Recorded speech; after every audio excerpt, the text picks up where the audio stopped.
ইন্দিরা একাদশীর মাহাত্ম্য। মহারাজ যুধিষ্ঠির বললেন, হে মধুসূদন, আশ্বিন মাসে কৃষ্ণপক্ষী একাদশীর নাম কি, তা কৃপা করে বলুন। শ্রীকৃষ্ণ বললেন, হে রাজন, আশ্বিন মাসে একাদশী ইন্দিরা নামে পরিচিত। এই ব্রত প্রভাবে মহাপাপ বিনষ্ট হয়, এমনকি কর্মবিপাকে যারা নিম্ন যোনি লাভ করেছেন সেই পূর্বপুরুষদেরও উত্তম গতি লাভ হয়।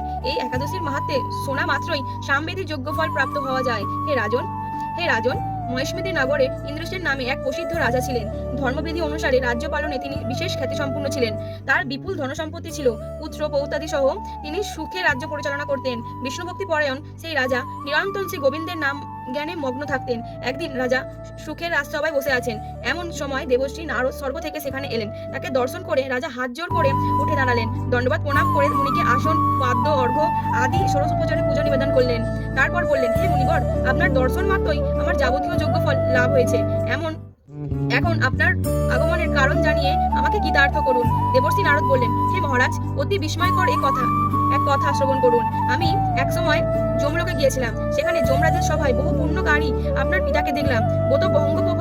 ব্রতভঙ্গ পাপে তাকে সেখানে যেতে হয়েছে। হে রাজন, আপনার পিতা যে সংবাদ প্রেরণ করেছেন আমি এখন তা আপনাকে বলছি। তিনি বললেন, হে ঋষিবর, মহেশমতির ইন্দ্রসেন রাজা আমার পুত্র। তাকে বলবেন যে আমি বহু পুণ্য অনুষ্ঠান করলেও কোনো কারণবশত যমালয়ে আসতে বাধ্য হয়েছি। আপনি কৃপা করে তাকে সর্বপাপ নাশক ইন্দিরা একাদশী ব্রত পালন করতে বলবেন। সেই ব্রতের প্রভাবে আমি নিষ্পাপ হয়ে স্বর্গলোকে যেতে সমর্থক হব।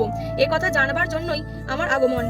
হে রাজন, আপনার পিতার মঙ্গল বিধানে আপনি যথাবিধি ইন্দিরা ব্রত পালন করুন। রাজা জিজ্ঞাসা করলেন, হে দেবর্ষি, সেই ইন্দিরা ব্রতের বিধি কি? কোন তিথিতে বা কোন পক্ষে এই একাদশী ব্রত করা কর্তব্য, তা কৃপা করে আমাকে বলুন। দেবর্ষি উত্তর দিলেন, হে মহারাজ, আশ্বিন মাসে কৃষ্ণপক্ষে দশমীর দিন শ্রদ্ধা সহকারে প্রাতঃস্নান করবেন।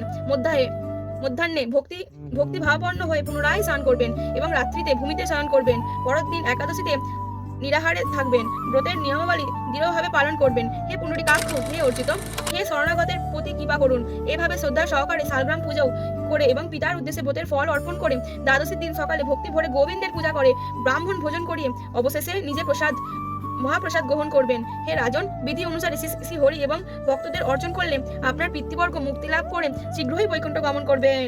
রাজাকে এই উপদেশ দিয়ে দেবর্ষি নারদ প্রস্থান করলেন। রাজা ইন্দ্রসেন মুনিবরের উপদেশ অনুসরণ করে পুত্র পরিজন সহ ভক্তি সহকারে এই ইন্দিরা ব্রতের অনুষ্ঠান করলেন। তখন দেবলোক থেকে পুষ্প বৃষ্টি হতে লাগলো এবং তার পিতাও বিষ্ণুলোক গমন করলেন। তারপর রাজা ইন্দ্রসেন নিজ পুত্রকে রাজ্যভার অর্পণ করে নিজেও বিষ্ণুলোক ফিরে গেলেন।